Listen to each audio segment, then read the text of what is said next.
तो दोस्तों इस वीडियो में मैं आपको बताऊंगा कि एरेज क्या है सी लैंग्वेज में।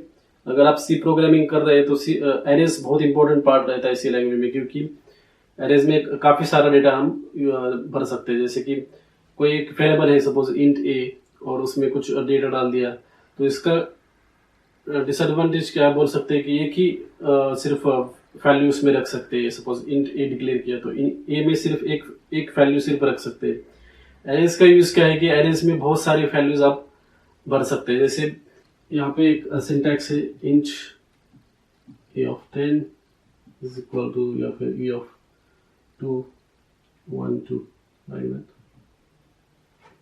तो ये अरे मैंने डिक्लेयर कर दिया, यहाँ पे इंटीजर का डिक्लेयर किया है। इसका मतलब हम लोग इंटीजर भर सकते हैं, इसमें सिर्फ कैरेक्टर या दूसरा कोई भी डेटा टाइप फ्लोट डबल वो भर नहीं सकते। तो ये इसका रिस्ट्रिक्शन भी है अरे में, और याद रखना पड़ेगा आपको। दो रिस्ट्रिक्शन है, एक तो जो डेटा टाइप का हमने एरे डिक्लेयर किया है उसी टाइप का हम लोग डेटा भर सकते हैं उसमें। और दूसरा रिस्ट्रिक्शन क्या है कि उसका साइज जो है वो फिक्स रहता है, फिक्स्ड साइज रहता है। मतलब अगर हमने इसका साइज 10 डिक्लेयर किया है इस एरे का, इसका मतलब इतनी स्पेस वहां पे रिजर्व कर दी जाएगी कि 10 एलिमेंट्स उसमें रख सकते हैं हम लोग। 1 2 3 4 5 6 7 8 9 10।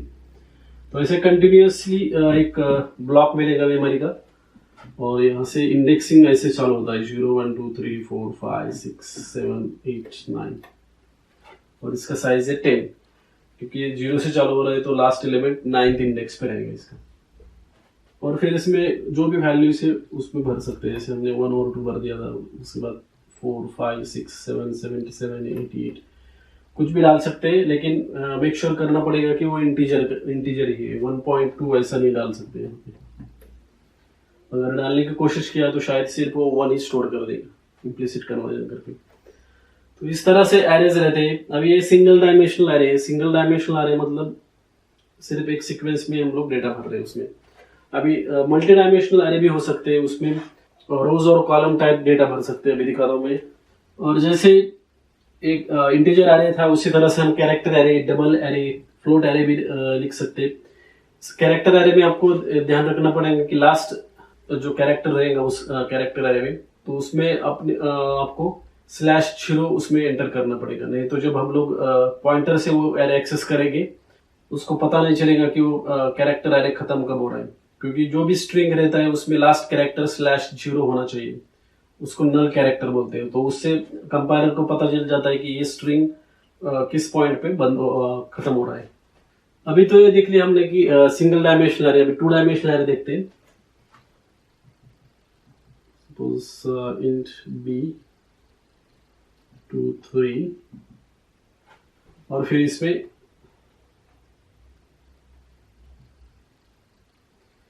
2 3 मतलब 2 rows and 3 columns।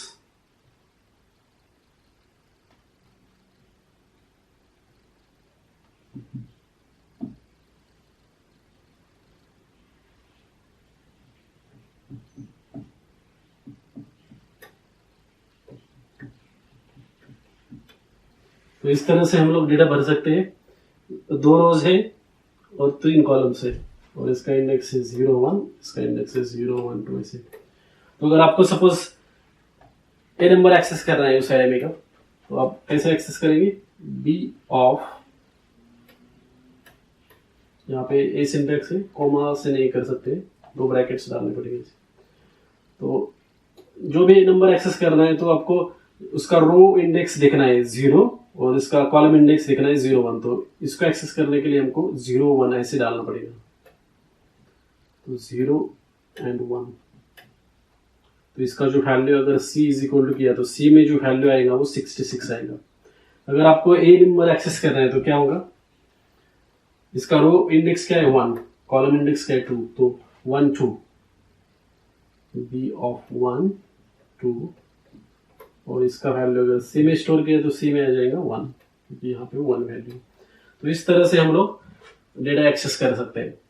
इसी तरह से बहुत सारे और डायमेंशन डाल सकते हैं। यहाँ पे हमने 2 डायमेंशन लिया है, मतलब 2 rows 2 कॉलम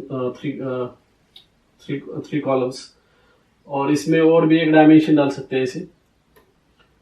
और उस हिसाब से फिर वो उसमें ज़्यादा डेटा भर सकते हैं। तो यही बताना था इस एरेज में। अगर आपके कुछ भी क्वेश्चन है एरेज के बारे में तो मुझे लिख सकते हैं कमेंट में। तो दोस्तों अभी मैं यहाँ पे एक एग्जांपल दूंगा एरे का। 1 डायमेंशनल और 2 डायमेंशनल एरे हम लोग देखेंगे एक एग्जांपल की तरह। 1 डायमेंशनल और 2 डायमेंशनल भी देखेंगे।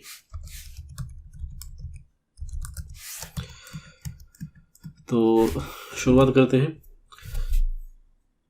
डिक्लेरेशन अगर करना है एरे का तो ऐसे कर सकते हैं, इंट ए स्क्वायर ब्रैकेट में हम लोग साइज दे सकते हैं एरे का। सपोज हम लोगों को 10 इंटीजर्स रखने तो ऐसे कर सकते हैं।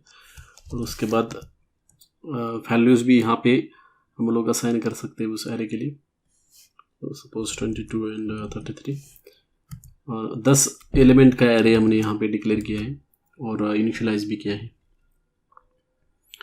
तो 10 में से सिर्फ हमने 2 एलिमेंट्स एरे में रख दिए एट इंडेक्स 0 एंड 1। अभी इसको अगर प्रिंट करना है तो कैसे कर सकते हैं?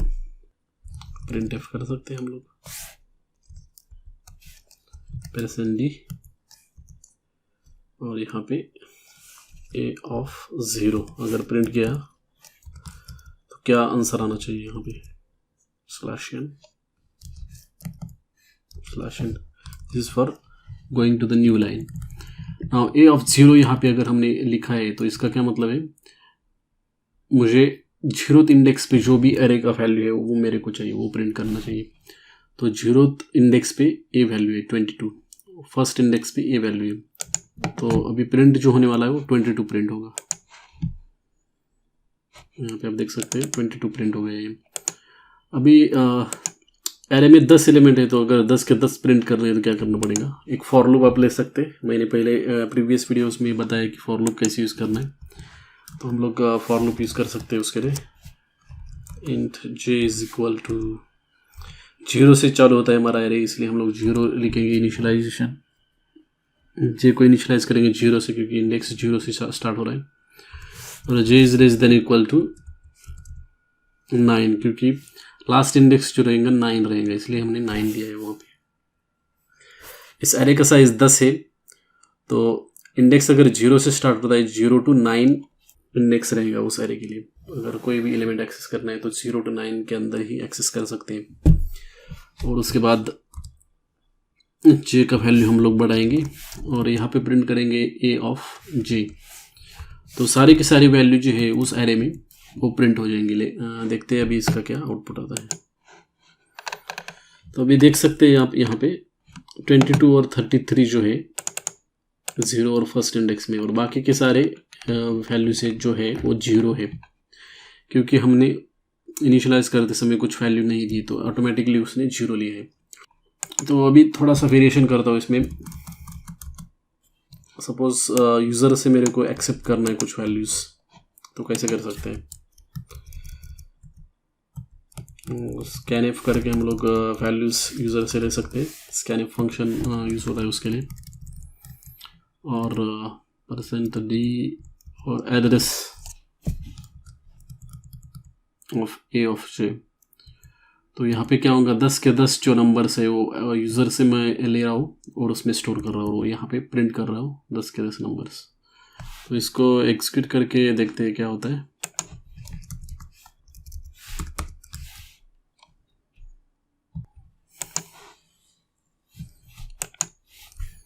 First value, second value, third, fourth, fifth, sixth, seventh, eighth, ninth.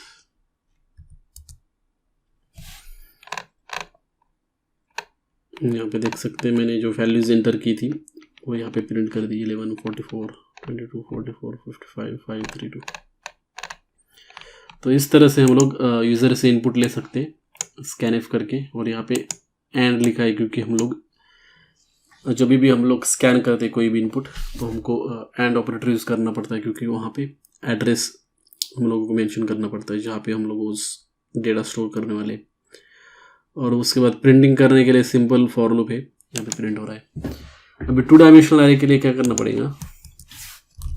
Int b is equal to तो ऐसे 2 डायमेंशनल एरे के लिए ऐसे 2 स्क्वायर ब्रैकेट्स करने पड़ेंगे। 2 3 लिख सकते हैं हम लोग, जैसे कि 2 रोज और 3 कॉलम्स का ये एरे रहेगा, और इस तरह से इसको इनिशियलाइज कर सकते हैं।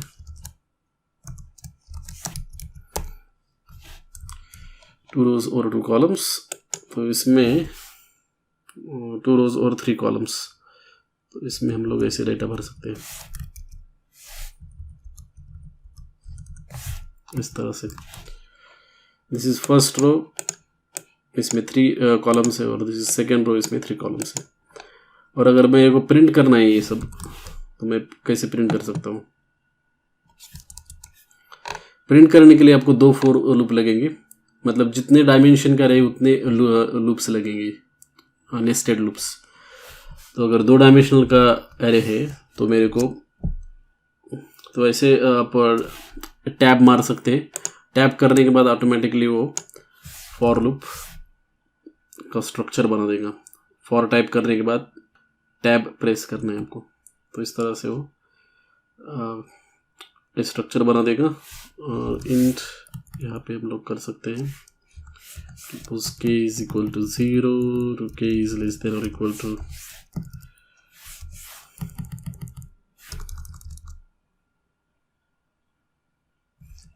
तो जो आउटर फॉर लूप है वो मेरे को रो के लिए लेना है। 2 रोज है इसलिए मैं 0 to 1 ले रहा हूँ, तो इसके हिसाब से आप कर सकते हैं फॉर लूप। और अंदर का जो फॉर लूप है वो कॉलम के लिए रहेगा। तो int p is equal to 0 to p is less than और इक्वल टू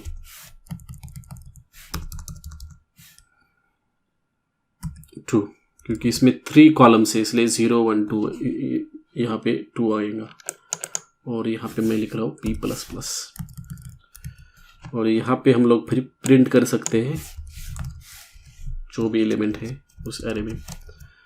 तो %d, क्योंकि एरे हमारा क्या है, इंटीजर है, इसलिए %d आएगा। अगर फ्लोट होता तो क्या आता, %f आता। और सेकेंड आर्गुमेंट में हम लोग उसका वैल्यू प्रिंट करने वाले हैं। तो एरे हमारा इसमें b, तो हम लोग b लिखेंगे। और उसके बाद इंडेक्स, रो इंडेक्स क्या है, k में स्टोर किया है हमने, जो कि आउटर लूप का है। और कॉलम इंडेक्स यहाँ पे देना पड़ेगा। कॉलम इंडेक्स जो इनर लूप है उसमें है, इसलिए उसको p में डाल दिया, और सेमीकोलन बाद में। और इस तरह से हमारा 2 डायमेंशनल एरे बन चुका है। अभी मैं ये जो 1 डायमेंशनल एरे था इसको थोड़ा सा कमेंट में रख देता हूँ और अभी रन करते हैं।